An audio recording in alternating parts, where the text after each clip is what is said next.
pernah nggak ketemu atasan yang bikin katanya kamu ngerasa aku harus putus hubungan sama nih atasan gitu ya sebagai dalam hubungan kerja gitu ya, dan nggak mau kerja bareng lagi sama dia, ada nggak? Oh ada dong, ada banget. Ada. Oh, Kalau nggak ada di sini nih. Oke, mari kita Kalau nggak mungkin dengarkan 40 bisa ada di menit sini. berikutnya.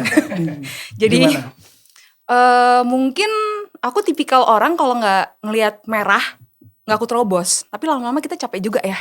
Oke. Mungkin kalau nggak red flag tuh aku nggak cinta gitu. Awalnya gitu.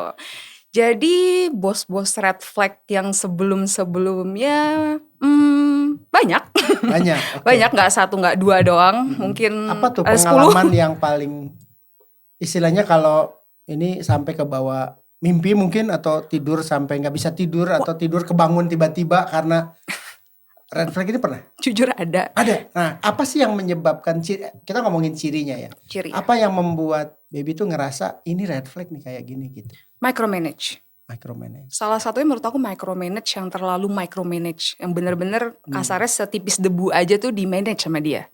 Oke. Abis itu mungkin bos yang nggak bisa komunikasi, yang mungkin aku mungkin posisiku udah mid manager level, di mana masih butuh guide dari atasan aku, tapi dia kalau memberikan aku brief suka-suka dia, mungkin cuma datang kayak ada kerjaan ini kerjain, abis itu dia ngilang, aku WhatsApp maksudnya apa ya gitu-gitu, aku minta jelasin lagi, terus dia ghosting aja, jadi aku harus membaca pikiran dia. Itu ada juga tipikal bos yang kayak gitu, yang komunikasinya menurut aku jelek banget ya, gimana caranya. I cannot read your mind. Oke, jadi itu kategorinya ya. Tapi ada yang sampai bener-bener bikin lu tuh kayak decisive-nya tuh apa sih? Ya udah, it's done gitu. Mungkin salah satu pengalaman aku yang aku menahan red flag itu kelamaan.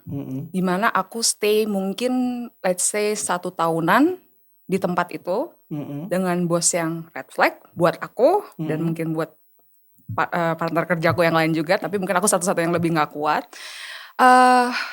Karena apa ya, dianya kayak komunikasinya jelek, nanti tiba-tiba pernah marahin aku juga di umum. Aku bisa bilang kalau grup isinya ada tim aku, tiba-tiba dia marahin aku di situ, itu sesuatu yang red flag ya. Kalau misalnya aku melakukan kesalahan atau aku kayak gimana, kan dia bisa.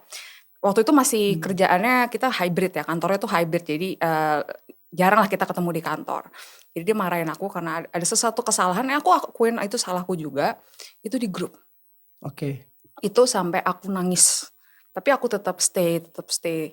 Sampai di mana satu titik, mungkin aku merasa kantornya itu aku nyaman, tapi cuman aku nggak nyaman sama bosnya ini aja gitu. That's why I stay so long. Tapi kayak kita selama-lamanya megang gelas capek-capek, pasti kita mau jatuhin juga kan. That's why aku decide untuk yaudah aku harus step out the comfort zone sama red flag ini. Aku harus pindah untuk grow menjadi orang yang lebih baik lagi dan mencari experience di tempat lain gitu sih. Dan itu konsisten ditunjukin gitu ya, tidak hanya ke baby gitu ya, tapi ke beberapa teman juga seperti itu. Betul. Kurang lebih. Cuman yang lain kayak nahan. Lebih nahan, mungkin aku awalnya nahan, tapi aku mungkin orangnya sebenarnya aku temperamen, tapi aku nggak bisa ngeluapin temperamen ke bos gitu ya. Karena sih juga aku gas ya gitu. Ngeluapinnya ke surat resign lah. Surat resign tiba-tiba. Saya resign, bye guys gitu. Kan? Udah cukup aku sama kalian semua. Apa sih menurut Baby ini tanda-tanda yang nunjukin kalau hubungan kerja itu udah nggak sehat dari pengalaman tadi? Yang berasanya tadi ya, selain tandanya gitu kalau nggak sehat itu apa? Selain tadi mungkin yang kalau udah ke notice ya sama saya tuh, kamu udah nggak bisa mikir. Ada lagi nggak yang dirasain lain? Mungkin ini bisa relate ke orang-orang penyakit lambung kali ya. GERD langsung. Aku salah satu sign-nya adalah kalau aku karena emang lambungnya parah banget, aku bisa sampai kayak nggak, setiap habis makan atau minum muntah, setiap habis makan minum muntah terus, GERD-nya kumat sampai nggak bisa makan.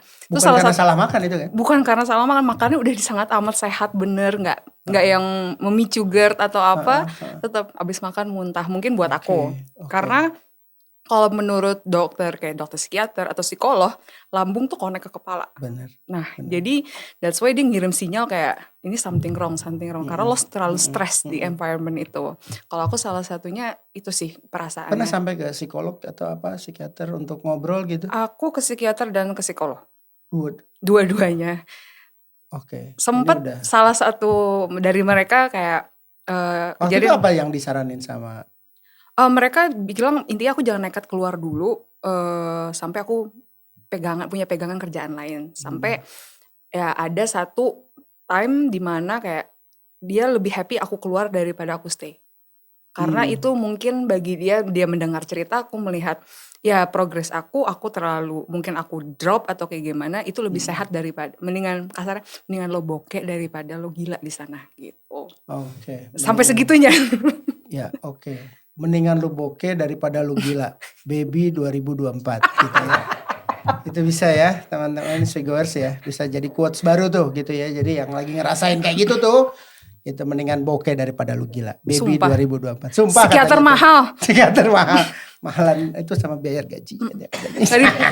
Nggak bisa reimburse lagi. Nggak bisa reimburse ya. Tapi kan gini, saya juga selalu percaya setiap orang itu belajar lah gitu ya. Pasti tadi yang saya bilang, leader selama pun pasti belajar. Kehilangan talent tuh pasti juga bukan hal yang mudah. Nah buat kita pun sebagai manusia gitu kadang-kadang juga bisa belajar dari pengalaman masa lalu gitu ya. Nah kalau Baby sendiri pastinya gitu ya, dari pengalaman kurang baik ini gitu, apa sih pembelajaran paling berharga buat Baby?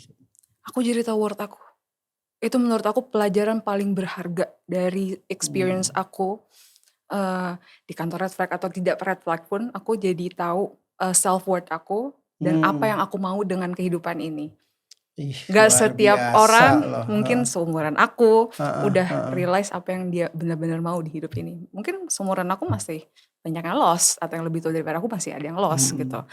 Tapi tanpa tamparan red flag atau apapun semua itu, kamu jadi tahu apa yang sebenarnya aku pengen, sebenarnya aku emang pengen jalanin. Iya.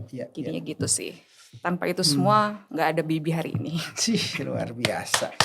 Aku kasih tepuk tangan khusus. Terima kasih. Gitu. Inspigo, inspiration on the go.